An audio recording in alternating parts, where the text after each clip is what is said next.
සැහෙන පිරිසක් මර්ධනයට ලක් වෙච්ච අතරේ දැන් අලුතෙන් ආපු ආණ්ඩුව යටතේ අපි දැකලා තියෙනවා 5 දෙනෙකුට වැඩි පිරිසක් මර්ධනයට ලක් වුණා. ඒක තමයි පද ජීවන්තගේ කතාව වෙනුත් පැහැදිලි වුණේ. ඉතින් මේකට අමතරව කලින් කිව්වා වගේ වැට් බද්දෙන් එහෙම නැත්නම් එකතු කළාගේ මත බද්ද නිසා පීඩනයටපත් වෙන පිරිස් අතරේ විශේෂයෙන්ම දෙමව්පියෝ ඉන්නවා පාසල් උපකරණ වල මිල වැඩි වෙන එක. එතකොට අත්‍යවශ්‍ය ද්‍රව්‍ය වල ආහාර ද්‍රව්‍ය වල මිල වැඩි වීම මේකත් එක්ක ආහාර සුරක්ෂිතතාවය සම්බන්ධයෙන් ප්‍රශ්න මතුවලා තියෙනවා. ඉතින් මේ දේවලුත් එක්ක විශේෂයෙන්ම උතුරු නැගෙනහිර ප්‍රශ්නවලදී මේ අපි එක පැත්තකින් මිනිස්සුන්ගේ කටහඬවල් මර්ධනය කරන මර්ධන හරි 50 අතරිදී අනික් පැත්තෙන් ආර්ථික සම්බන්ධ කාරණා හරහා අපි තවත් වටයකින් මර්ධනය අත්විඳිනවා. මේ ගැන වැඩිදුර අදහස් ප්‍රකාශ කරන්න මහජන කවුන්සිලය සඳහා ව්‍යාපාරය නියෝජනය කරමින් අදහස් දක්වන්න රජීව් කාන්ත් සහෝදරයට ආරාධනා.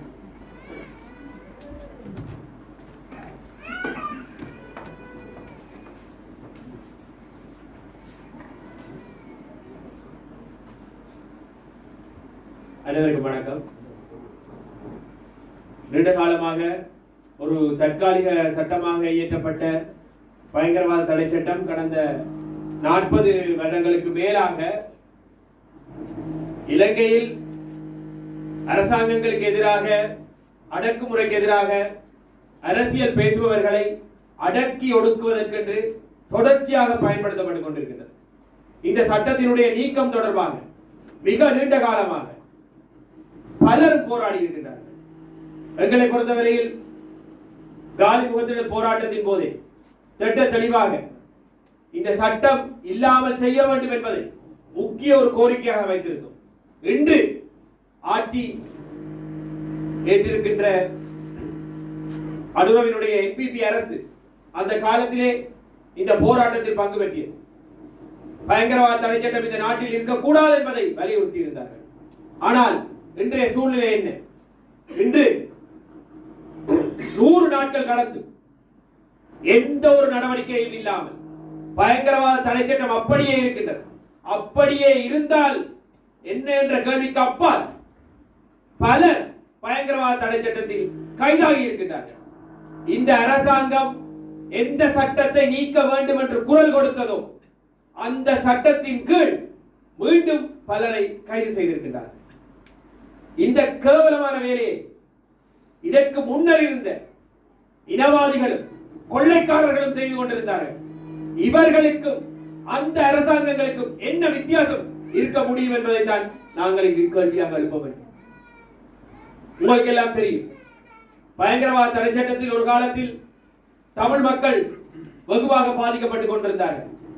முத்தையா சகாதேவன் என்கின்ற மலேக தமிழ் மகன் கொழும்பிலே கூலி வேலை செய்து கொண்டிருந்த ஒருவர், வயிற்று பிழைப்புக்காக மரக்கிளைகளை வெட்டுகின்ற தொழிலையும் கூலி தொழிலையும் செய்து கொண்டிருந்த ஒருவர்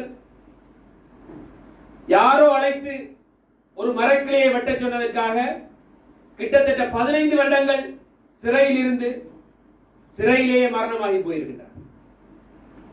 இவரது கதையை போலவே பலரது கதைகள் எந்த ஒரு நியாயமும் இல்லாமல் எந்த ஒரு அடிப்படையும் இல்லாமல் மிக மோசமான ஒரு அடக்குமுறை சட்டமாக பயங்கரவாத தடை சட்டம் இந்த நாட்டில் இருக்கின்றது. இந்த சட்டத்தை இதற்கு மேலும் இவர்கள் தொடர்ந்து வைத்திருப்பார்களாக இருந்தால் இந்த நாட்டில் ஒரு தரப்பால் என்றுமே அரசியலை பேச முடியாத ஒரு நிலை ஏற்படும்.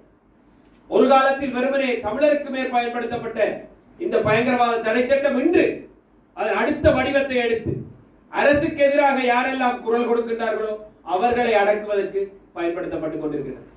இந்த பயங்கரவாத தடை சட்டத்தால் பாதிக்கப்பட்டு 10-15 வருடங்கள் 20 வருடங்களுக்கு மேல் சிறையில் இருந்த பலர் குற்றமற்றவர்கள் என விடுதலை ஆகின்றார்கள். நமது நண்பர் வசந்த முதலிகை 6 மாதத்துக்கு மேல் சிறையில் இருந்து வெளியில் வந்திருக்கிறார். இப்படி ஒரு மனித உரிமையை மதிக்காத நிரபராதிகளை தண்டிக்கின்ற ஒரு மோசமான சட்டத்தை நாங்கள் இப்படியாக முற்போக்குகளை பேசி இடதுசாரி நாடகமாடிய ஒரு அரசுக்கு முன்னால் நின்று இன்று வரை கேட்டுக்கொண்டிருப்பது வெட்கக்கேடான விடயம். மக்கள் எந்த கொள்கைகளுக்காக வாக்களித்தார்களோ, எந்த கொள்கைகளை மக்களுக்கு முன்வைத்து வாக்குகளை கேட்டார்களோ அதை நிறைவேற்ற சொல்லி நாங்கள் இன்று ஒரு கையெழுத்து வேட்டையை செய்வது இந்த அரசாங்கத்தினுடைய கையாளாத தனத்தையும் முதுகெலும்பில்லாத தனத்தையும் தான் காட்டுகின்றது என்பதை நாங்கள் யாரும் மறந்துவிடக் கூடாது. அதேபோல் நேற்றைய ஒரு ஊடக சந்திப்பிலே ஹர்ஷ நாணயக்கார இலங்கையில் அரசியல் கைதிகள் என்று யாரும் இல்லை, அரசியல் கைதிகள் யாரும் சிறையில் இல்லை என்ற விடயத்தை கூறியிருக்கின்றார்.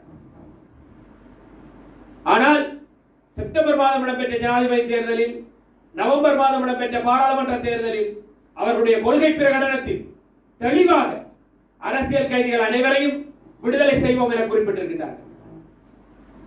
இலங்கையில் அரசியல் கைதிகள் இல்லை என்றால் எதற்காக உங்களுடைய கொள்கை பிரகடனத்தில் அரசியல் கைதிகளை விடுதலை செய்வோம் என நீங்கள் போட்டிருந்தீர்கள்? உண்மையில் அரசியல் கைதிகள் இல்லை என்பதை இதற்கு முன்னர் இருந்த மிக மோசமான அடக்குமுறை செய்த அரசாங்கங்கள் கூட இவ்வளவு அழுத்தம் திருத்தமாக சொன்னது கிடையாது.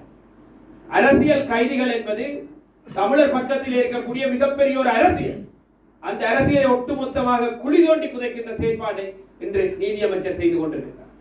எனவே இப்படி மீண்டும் ஏனைய இனங்களுக்கும் ஏனைய தேசிய இனங்களுக்கும் அரசியல் அடிப்படை ஒன்றை இருக்கக்கூடாது என்கின்ற அதே அடக்குமுறை சிந்தனையோடு இந்த அரசாங்கம் சென்று கொண்டிருக்கிறது. எனவே இவற்றையெல்லாம் மீண்டும் நாங்கள் ஒரு மக்கள் போராட்டத்தின் ஊடாகத்தான் நிறுத்த வேண்டும் என்றால் அதற்காக நாங்கள் தயாராகத்தான் வேண்டும். அந்த தயார் நிலையின் முதற்படியாக இன்றைய இந்த பயங்கரவாத தடை சட்டத்தை உடனடியாக நீக்க வேண்டும்.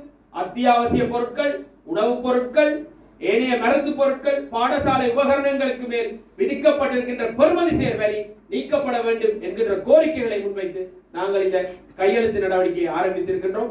எனவே இது எங்களுடைய முதற்படி. இதனை தொடர்ந்து மக்கள் நிச்சயமாக இவற்றை பார்த்துக் கொண்டிருக்க மாட்டார்கள். எந்த கொள்கைகளை முன்வைத்து வாக்குகளை கேட்டார்களோ அந்த கொள்கைகளை நிறைவேற்ற வேண்டி மக்கள் வீதிக்கு இறங்க வேண்டிய நிலை வரும். அதற்காக மக்கள் இறங்கும் பொழுது அவர்களுக்கு துணையாக நாங்கள் எங்களுடைய அரசியல் பாதையை சரியான முறையிலே கொண்டு செல்ல வேண்டும் என்கின்ற ஒரு நிலைப்பாட்டிலே நாங்கள் இருக்கின்றோம்.